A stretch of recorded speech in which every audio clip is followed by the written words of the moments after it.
Hello, here is my screencast for my final project in the Educational Philosophies class.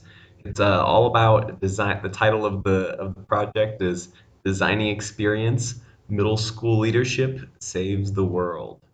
Okay, so a little bit of background. Very passionate about experiential learning, and before I taught, I used to take kids backpacking and do all this stuff. And for me, that was always what was defined as experiential learning. But the more I thought about it, the more I realized that all education is experiential.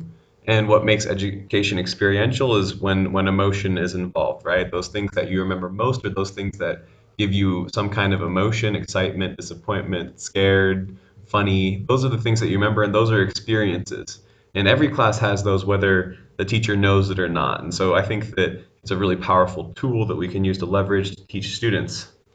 And I'm going to be applying this approach to a group that I'm the director of or the advisor of called NJHS, National Junior Honor Society.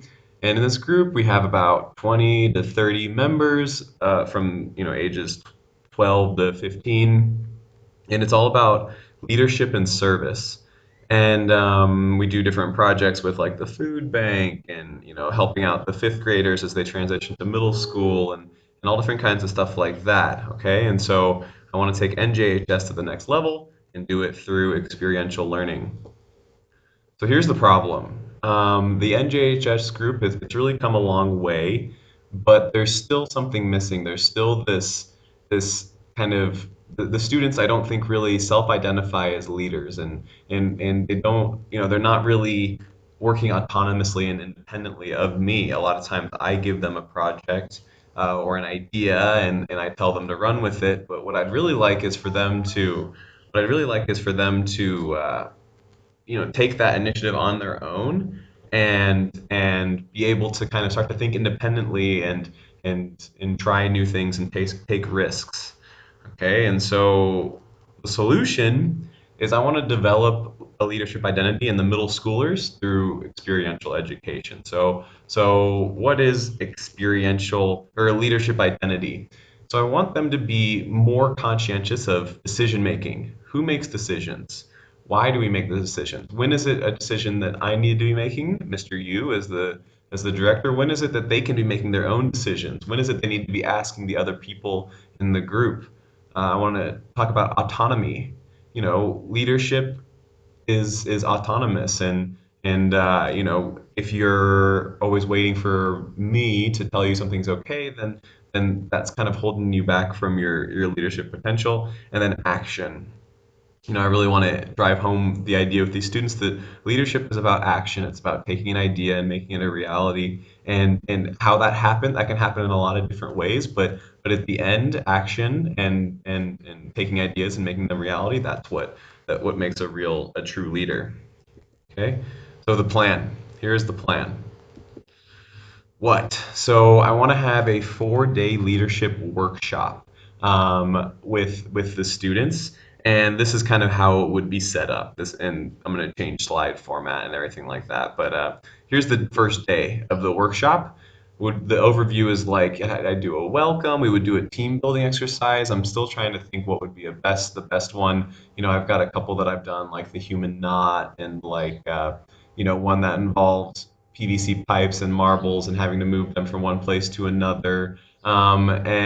Using this experience as a diving off point to discuss things like what is leadership and what is not leadership.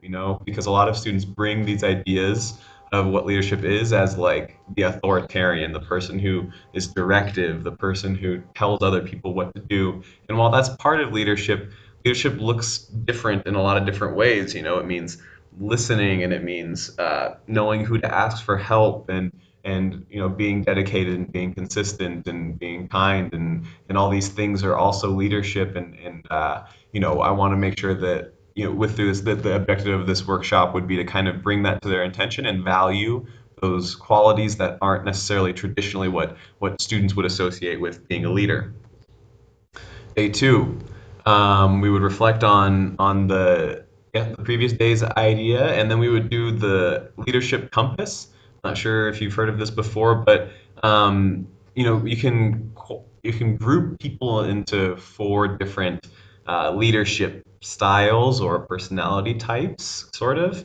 One of them is the North, which is the people who are, get it done, take risks, try things before everything's settled. That's kind of how I am. The South is like the nurturer, the relationship builders, the people who, always are taking other people's emotions into consideration when they're making decisions.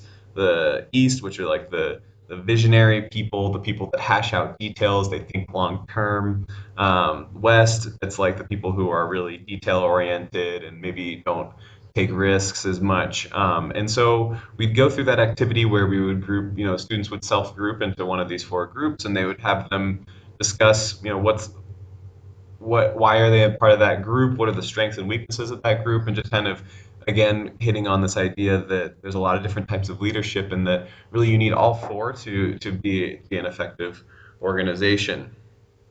So I'm thinking that I would do these 2 days at lunch back to back, and then the next week start with workshop 3. And this one I want to talk about decision making. And so I think this is, I spoke with my principal, and we were talking about, how do we make students more autonomous?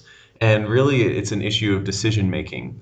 And kind of what I think would be cool is if we could have a discussion with the students that's kind of like, giving them scenarios of is this a decision that Mr. U needs to be making? Is this a decision that the leadership of NJHS should be making? Is this a decision that the leaders of NJHS should be talking to Mr. U about, or that they should be talking to the rest of the members about? And kind of starting to clarify what it is that as a leader you can do on your own and that you can't do on your own, and when maybe I need to step in. And I think by clarifying this, it will help them be more independent thinkers and more autonomous. Okay, and so creating some kind of flow chart or some kind of brainstorm of how this decision making schema within the NJHS organization should work and can work.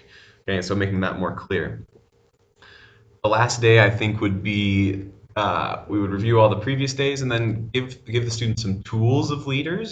So what are some like concrete things that help students, help anyone be a more effective leader, and focusing on organization and communication. So organization, how do you stay organized? I can talk to them about this because I wasn't always a very organized person, and I've gotten a lot better.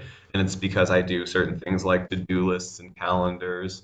And then communicating. Emailing is, such a powerful tool, and you can get so much done by writing effective emails. And it crosses over. A lot of these students are really good at talking to adults. So how do you use those skills and talk with adults at the same time, like sending professional emails that are clear and professional? So that's something that we'll go over, and that would complete the workshop.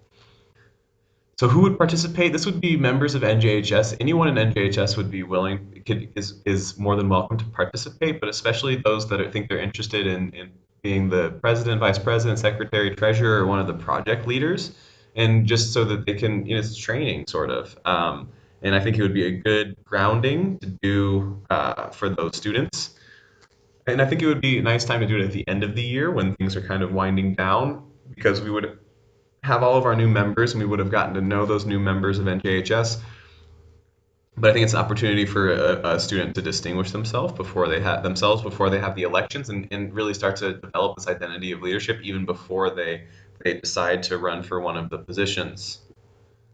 And then why are we doing this? I think by engaging the students in dialogue, I want to start to promote this culture of autonomy and independent thinking within the students. I think that by giving them these experiences of, maybe feeling uncomfortable, feeling vulnerable, kind of having pride in who they are, like they can have an experience that's going to help shift this culture away from more directive on my part to more autonomous working and independent thinking on their part.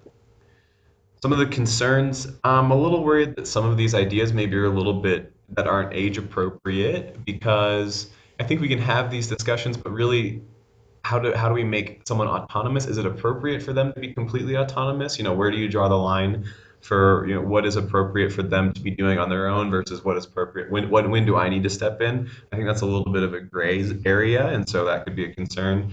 I'm concerned that maybe some of these ideas we're going to go through them and then they're just going to fade. If we don't have follow up with them, I think there will be, but if there's not follow up, then we can do this and be really great, and then fall right back into how things have been going in NJHS. And the last thing is Mexico is definitely a place where their autonomy is not necessarily valued, where people aren't independently inclined to try new things on their own. It's more directive where there's a boss and they tell everyone what to do. And so, maybe pushing those cultural norms a little bit is inappropriate or it would make students feel uncomfortable. But I think it's a good challenge. Um, and yeah, so in conclusion, I think that my students are incredibly privileged. They're already leaders and they will be leaders in the future. And I think that having an identity as a leader, what does that mean? What does it look like? How can I lead? Can I lead even though I'm not the loudest voice in the room? Identifying these kinds of things can make a huge impact especially on this demographic of students, and hopefully it can help save the world. So I hope you enjoyed the presentation, and I look forward to meeting you soon.